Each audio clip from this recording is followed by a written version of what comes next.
So get this, U.S.-trained Niger junta kicks out U.S. troops in a drone base. The junta denounced the condescending attitude of the American delegation that tried to save a $250 million U.S. base in Niger. Now, where is Niger?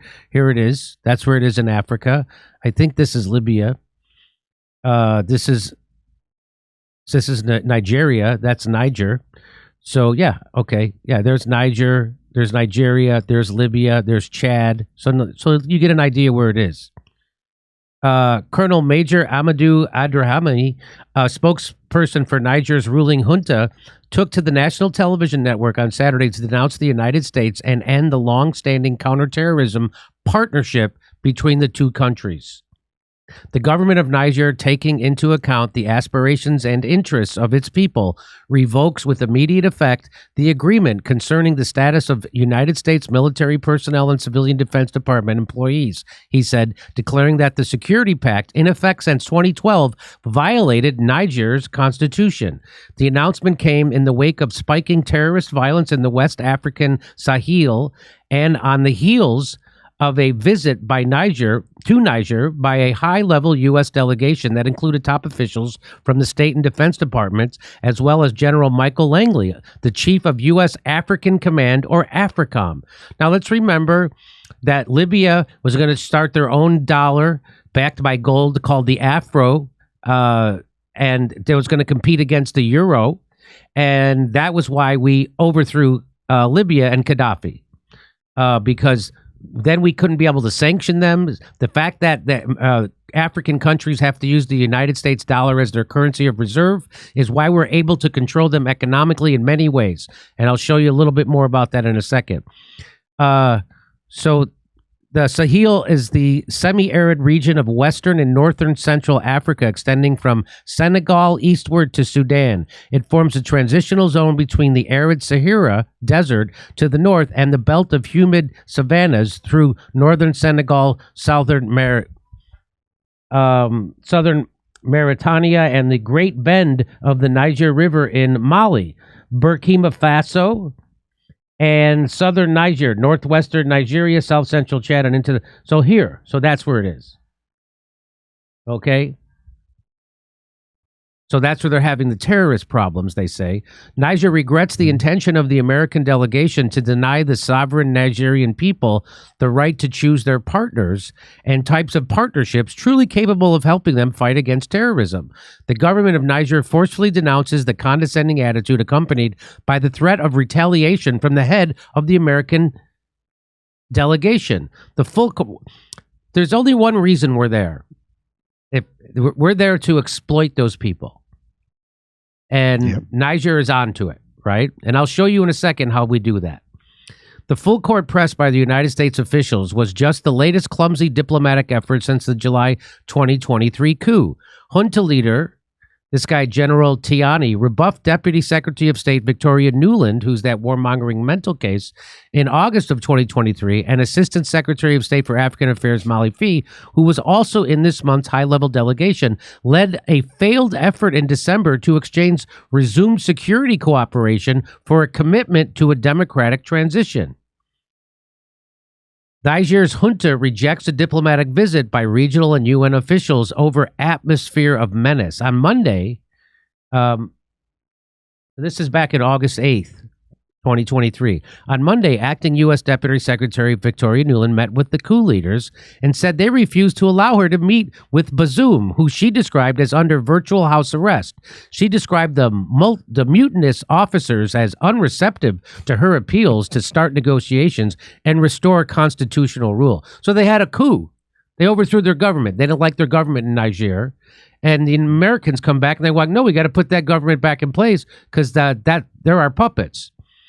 We can only hope that this marks the end of the senseless and costly Niger mission, said Eric Sperling of Just Foreign Policy, an advocacy group critical of mainstream Washington foreign policy. It's been painful to observe the repeated trips by U.S. officials pitifully hoping to woo or pressure the coup government to allow the mission to continue.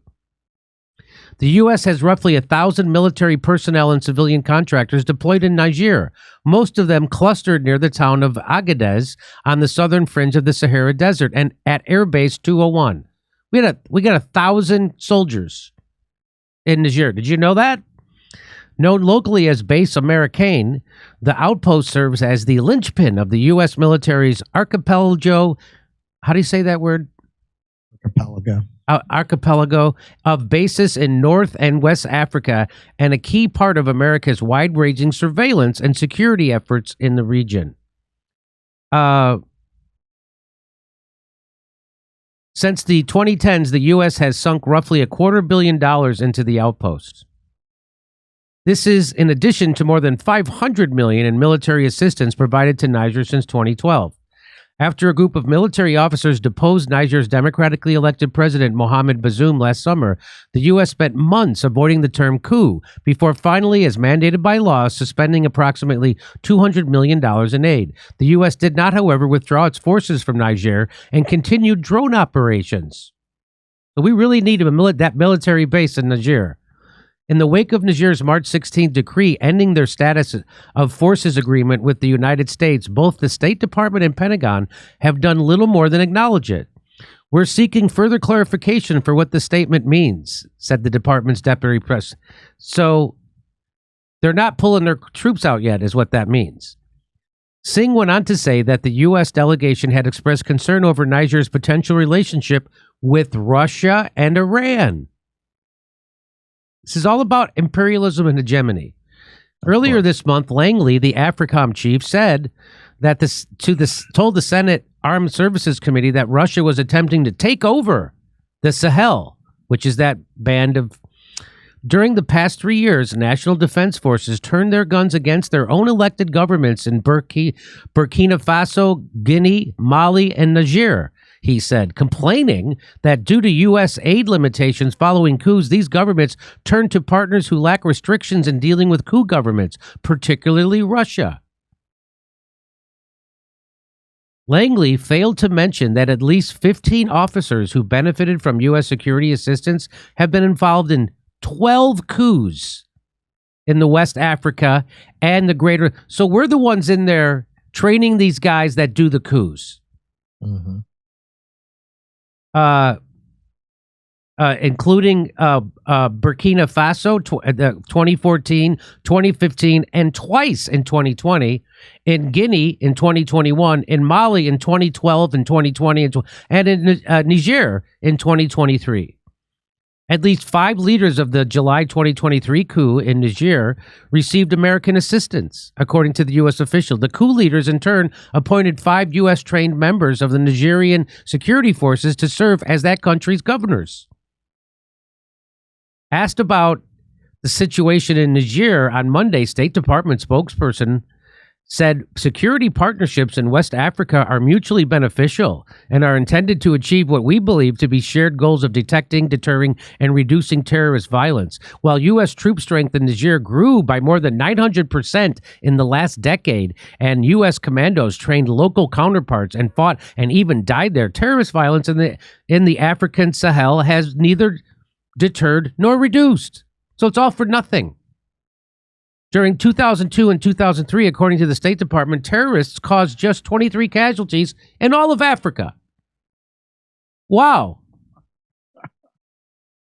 So it sounds like the more America gets involved, the more we find terrorism. Last year, according to the African Center for Strategic Studies, a Defense Department research institute, attacks by Islamist militants in the Sahel alone resulted in 11,643 deaths, or more than 50,000% increase. We're just about to turn the corner on this, Jimmy. Just about. The security cooperation did not live up to the expectations of Nigerians. All the massacres committed by the jihadists were carried out while the Americans were here, said a Nigerian security analyst who has worked with U.S. officials and spoke on the condition of anonymity due to his ties with the Nigerian military. He said that the U.S. needed to negotiate a new agreement with more favorable terms for Niger that was free of the trappings of paternalism and neocolonialism. By the way, the term Nigerian refers to people from Niger, as distinct from Nigerian, which is used for people from Nigeria. Okay. Nigerian, so you see that how it's I-E-N-S? That is different than Nigerian. I didn't know that. Yeah. In the wake of last year's coup, Senator Rand Paul introduced a joint resolution requiring President Joe Biden to remove the United States Armed Forces from hostilities in or affecting the Republic of Niger within 30 days. The resolution failed. Lopsided, 11-86. Now Niger's ruling junta has seemingly done what Congress failed to do. The bipartisan minority of senators who voted last year to bring these troops home had it right. The U.S. needs to accept reality that lasting partnerships require fostering genuine development, not just helping to gun down impoverished rural militants who pose no threat to Americans. So, let me show you this.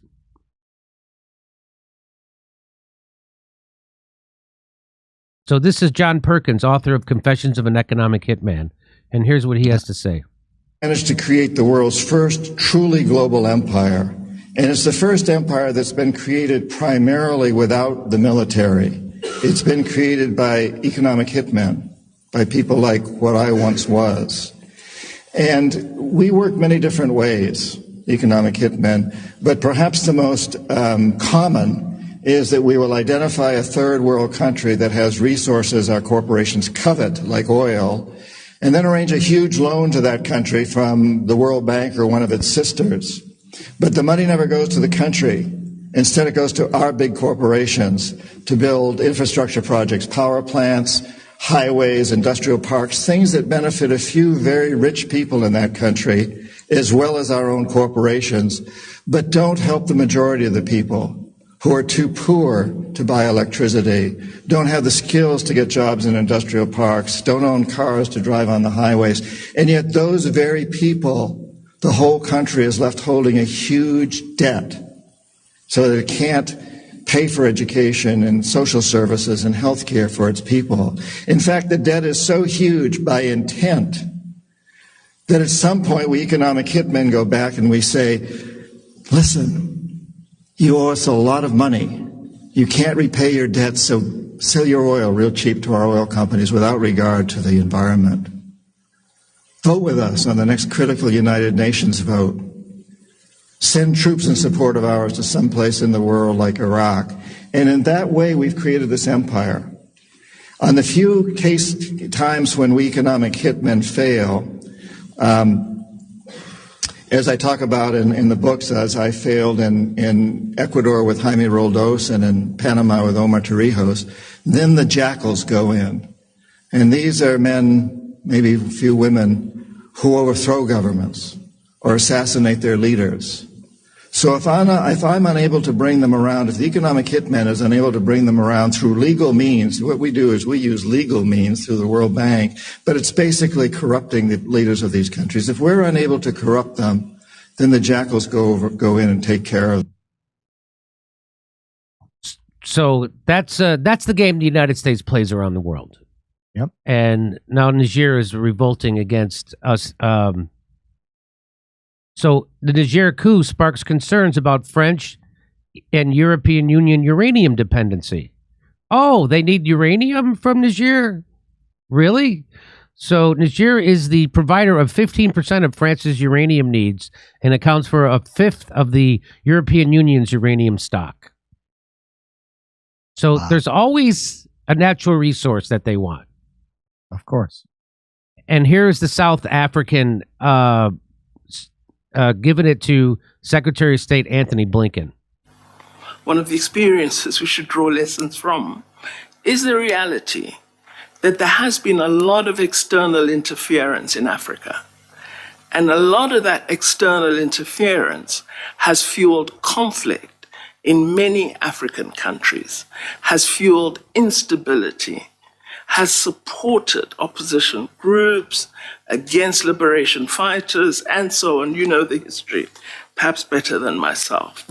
So that's what the United States is doing. That's what that stat was about, that in 2002, there was only 50 people killed from terrorism, and now there's 11,000.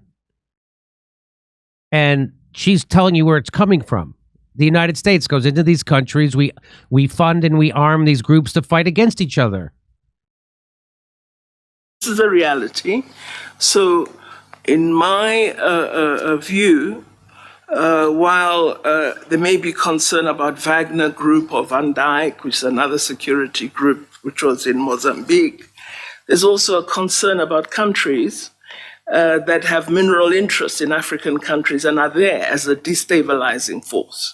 So I think we need to look at the full plethora of problems that give rise to insecurity, bad governance, and the absence of democracy on the African continent. It's not a one-country problem. It's a world phenomenon which results from Africa's rich mineral wealth that has made it a significant target of external players that don't always have the interests of Africa at heart. So that's the game that's being played with Africa. Africa turns out not poor, lots of rich in minerals, and the United States goes in there. They do it one way or another way. They destabilize the country so they can steal their natural resources. Russ, you have anything to say about this? Yeah, it's so interesting the way that they will frame this to the liberal class, because one of the hardest things to square is the horrific imperialist crimes we commit around the world for these people, because we're supposed to care about brown people and black people, right? We're supposed to, we're the good guys, right? And so they'll frame it with these theories, the resource curse, the idea that if you have too many resources, you don't develop your infrastructure, you don't innovate. It makes you lazy, basically, they try to imply. What you're seeing now with increasingly countries resisting U.S. control, this is typical of an empire in decline. The rebellions start in the outer regions, at the outer limits of imperial control. And that's what you are starting to see. You're starting to see more and more countries in the global south refusing to play the American game. And that's only going to accelerate. What you're seeing with BRICS is a shift in power. And what's happening in Gaza, what's happening in Israel, I think is also accelerating that process of any pretense of moral authority going out the window. And more countries are looking for an alternative to American leadership. And this is one more example of it. And so I just want to show this real quick. This is American military bases around the world. So look at Africa. Look at all those goddamn military bases we have. Yep. And those are there to destabilize the region, not to stabilize the region. Yep. And then, of course, look at all our military. These are all American. Same as in the Middle East. We don't want these regions stable. That's if they're right. stable, they'll have autonomy. They'll be able to assert themselves. That's right. The only kind of stability we like are monarchies, because we can control one That's guy. right. They're reliable. They're reliable. We Right. do not like stable democracies, certainly not stable socialist systems. Anything where they might turn around and ask for a fair price for their resources, we will whack them as soon as a leadership like that comes into power, at least in the past. It's questionable whether we'll be able to continue to do that. Let me just show. I always like to show this just to give people an idea of all our military bases. Yep, it's insane. It's insane. It's insane. Look, there's But some we can't have healthcare. Look at this surrounding China. All those military bases. Look at Central South America. Look at that. Yeah, and we can't have healthcare. Yeah, no. Clearly, we're the good guys, right? Clearly, the good guys have all of those bases around the world. No, it's the first sign of a good guy. No other country has anything. Nothing like that. Nothing. Not even a shadow of that. Not even a shadow of that. Hey, come see us do a live stand-up show. We're going to be in Stockholm, Amsterdam, Rotterdam, London, Oslo, Stroudsburg, Pennsylvania, Cortland, New York, Oakmont, Pennsylvania, El Paso, Texas, San Antonio, Texas, Edmonton, Alberta, Vancouver, British Columbia, and Denver, Colorado. Go to jimmydore.com for a link for those tickets.